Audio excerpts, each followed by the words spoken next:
Hey guys, it's me, Erica. So it's Saturday, April 18th, and I have a story for you. By the way, I did not know it was supposed to be chilly today, so I'm just not very good at checking the weather on the weekends.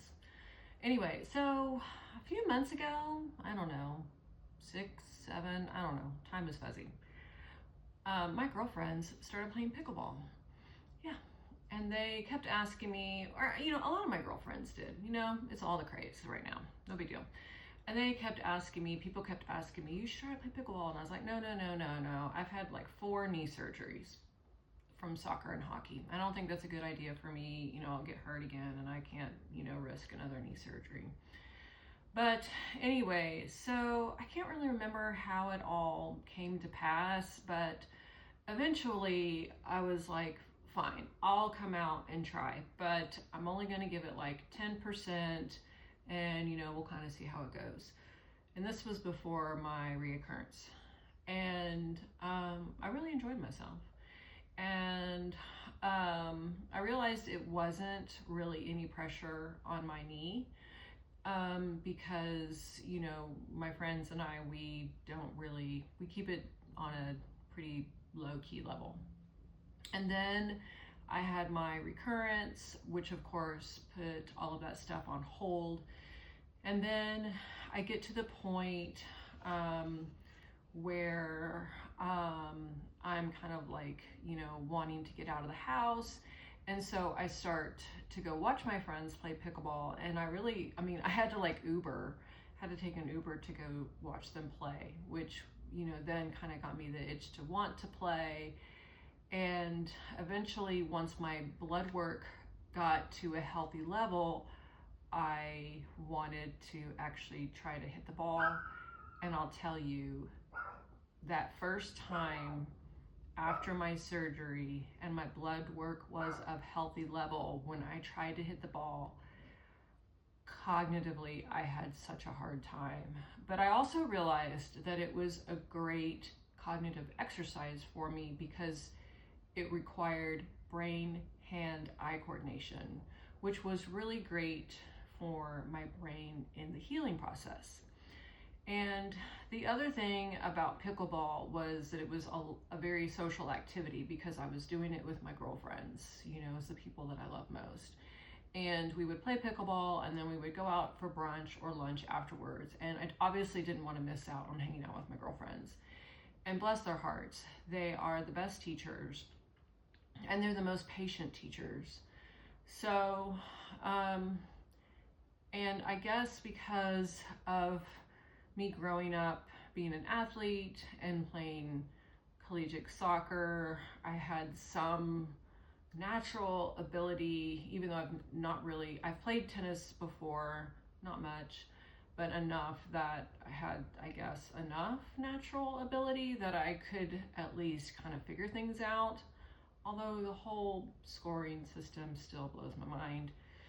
So I didn't completely embarrass myself, but cognitively, it's still a challenge for me sometimes. There are times when I'm playing and the ball completely disappears because my brain is still healing. But what's great is that because I'm playing with my friends, they give me such grace. And I will tell you, we played today, we played for an hour. And I don't know if it's the 2 glasses of wine I had last night because Sean and I went to a work function for him and I don't really drink that often and that often or that much, or the fact that where we play, it just kind of randomly places us and I kept getting put on my backhand side, and which obviously made it much harder for me, both positionally and cognitively. I just had a really rough time. And, I just got really, really frustrated. But again, my friends are so gracious and, they're really nice in giving me tips, coaching tips, hey, when you're receiving the serve, on this side of the court, stand here or whatever. And I've had people ask me before, have you retained your competitive spirit? you know, all of these decades since you grew up playing sports and played soccer in college. And I played soccer and hockey well into my early 40s. Like, I didn't stop playing sports until my third knee surgery in my early 40s. And I always tell people that we are not competitive with each other. We're really just competitive with ourselves. Like, we get frustrated with ourselves more than we get competitive with each other. Like, you're not going to see us really yell at each other. You're really going to just see us get frustrated with ourselves. And that's what I felt today. You know, I could feel the love between my friends, but I didn't really feel them getting frustrated with me. And so as I'm driving home, and yes, I can drive to and from this one particular pickleball place. There are some places that we play pickleball and I have to have a ride. And bless my friends, they will take me. I'm just so thankful. I just have such amazing friends that will do that. But as I'm driving home from pickleball, I am just so overwhelmed by the thoughtfulness of my friends to give me that grace and also give me coaching tips, right? Because I was so frustrated with myself cognitively because I had so much trouble. But then also thankful that I've come so far because, you know, I just had a double craniotomy in freaking November. And there are a lot of people who don't even have the opportunity to play pickleball. You know, I've been doing this journey, this glioblastoma journey, for almost 3 years. And to be honest, most people have already passed by this point in the journey. And so it was just a very mix of emotions. So as I'm driving home from pickleball, so I'm in love with my friends. I'm frustrated with myself cognitively. I'm thankful for the opportunity. It's just all of these crazy emotions. So thank you to all of my girlfriends for loving me through this crazy pickleball journey. Thank you to all of my girlfriends for loving me through the glioblastoma journey.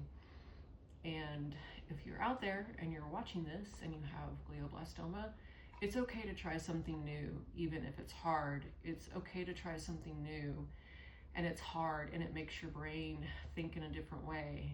It's actually something that I go out of my way to do because I know that it's important to do that to my brain. It's actually very healing for my brain. It stretches my brain in new ways, and it's actually good for my brain to do that. So it's actually one of the things that I do purposefully, even though it kind of makes me frustrated with myself on days like today when the balls kept whizzing by.